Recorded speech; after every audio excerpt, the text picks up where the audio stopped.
Hey everyone, welcome back. Ready for another deep dive? Always. Today we're tackling the 2024 U.S. presidential race, specifically Trump versus Harris. Oh, that's going to be interesting. It is, right. We'll be looking at a discussion from the First News podcast, hosted by Emma and Jake. They always have some interesting takes. Yeah, for sure. In this deep dive, think of it as your cheat sheet to understanding what's at stake in this election.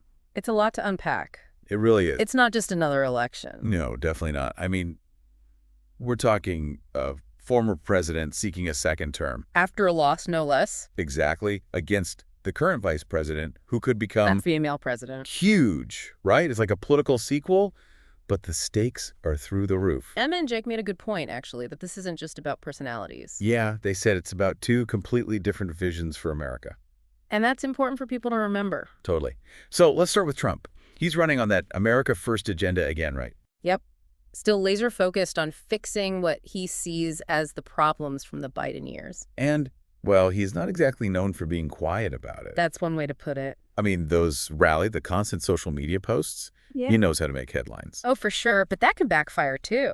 You think so? It definitely fires up his base, but it might not win over those undecided voters. Those are the ones that really matter. Exactly. Okay, then there's Kamala Harris. She's got the whole vice president experience thing going for her. Yeah, but Emma and Jake pointed out she's walking a tightrope here. I guess so, having to defend the Biden administration while also proving she's not just more of the same. She's got to stand out as a leader with her own vision. And what does that vision look like? Well, she's running on a platform prioritizing healthcare, climate change, social justice, that kind of thing. So are we seeing that classic ideological clash? Conservative versus progressive. You could definitely see it that way, and that's what makes this election so interesting. Yeah, it highlights how different people view America's role in the world, how we should solve problems. And speaking of problems, we can't forget about Trump's legal battle. Oh, right. Emma and Jake brought those up too. Could energize his base. Or totally turn off undecided voters. Yeah, that's a big risk for him, for sure. And on the flip side, Harris has to deal with her approval ratings being a bit shaky. That's got to be tough. Emma and Jake suggested she needs to connect with voters on a more personal level. Show them who she is beyond the politics. Exactly. Okay, so we've got two candidates, very different backgrounds, different baggage. But how does that translate to actual policies? Yeah, what are they actually planning to do? Well, Trump's hitting hard on immigration control, stricter policies, that kind of thing. Still. Oh, yeah. And he's pushing law and order. Which usually means? Tougher crime policies. Okay.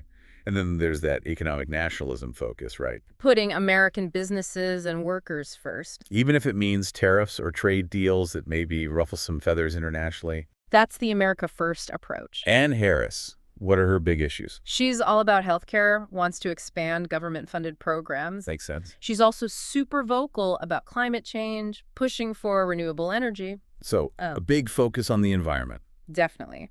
And social justice is huge for her. So things like fighting discrimination based on race, gender, that sort of thing. Absolutely. Wants policies to address those inequalities head-on.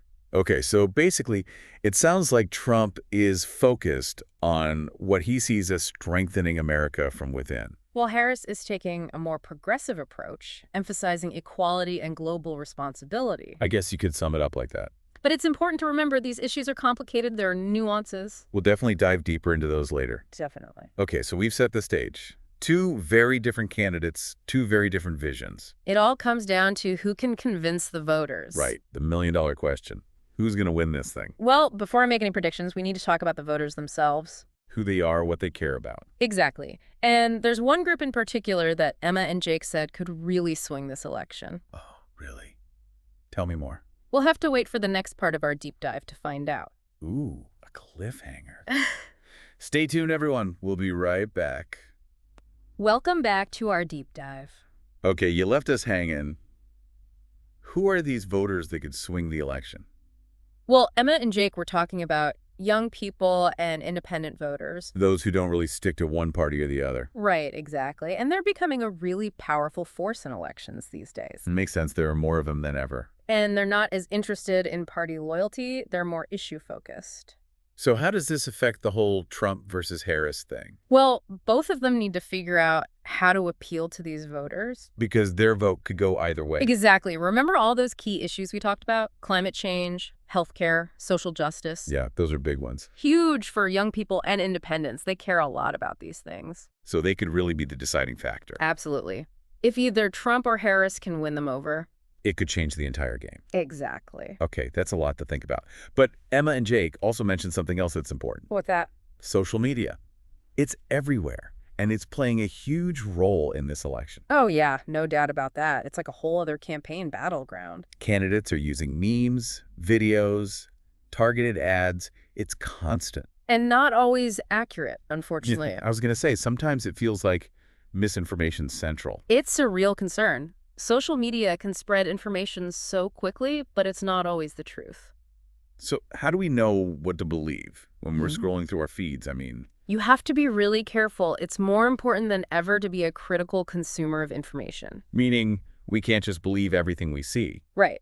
Don't take anything at face value, especially political stuff. So we basically have to become fact checkers ourselves. In a way, yeah. Before you share something, think about who posted it.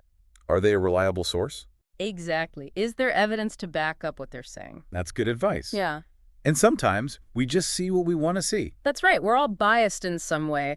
We tend to believe things that confirm our existing beliefs. It's like we create these echo chambers for ourselves online. Surrounded by people who agree with us, feeding us information that reinforces our views. Which isn't always a good thing, right? Not really. It can lead to more polarization, people becoming even more divided in their political views. Less willing to listen to the other side. Exactly. It's like we're all shouting at each other across this giant divide. And social media just makes it worse. With those algorithms and targeted content, it can feel like we're living in completely different realities.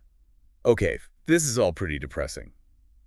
Is there any hope for having decent conversations about politics anymore? There is, but it takes effort. We need to actively seek out different perspectives. Even the ones we don't like. Especially those. It's about listening, trying to understand where the other person is coming from. Maybe finding some common ground. Exactly. It's not easy, but it's worth it. Okay, so big takeaway. Be critical thinkers, be aware of our biases, have respectful conversations. And remember, we're all in this together. Well said.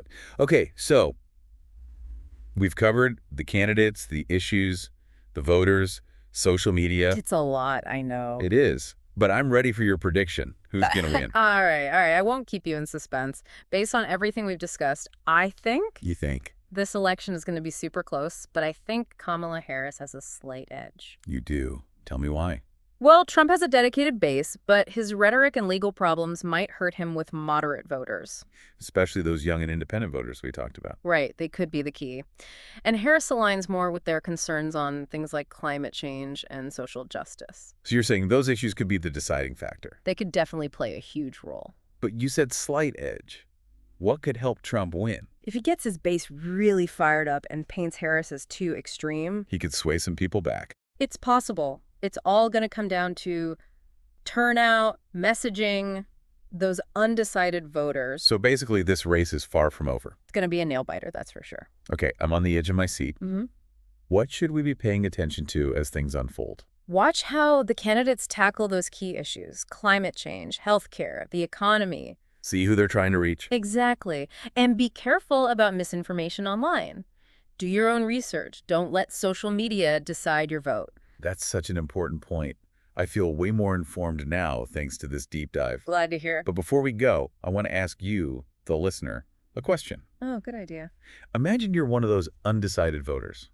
You're listening to the candidates, watching the debates, seeing everything online. Trying to make up your mind. What are you looking for? What would convince you to vote for one candidate over the other? It's something to really think about. The stakes are high, the choices are complicated, and your vote matters. Welcome back to our deep dive, everyone. It's the final stretch. It is. We've talked about a lot in this election. We have, but it's been fascinating. Definitely keeps you on your toes, that's for sure. It really does. Yeah.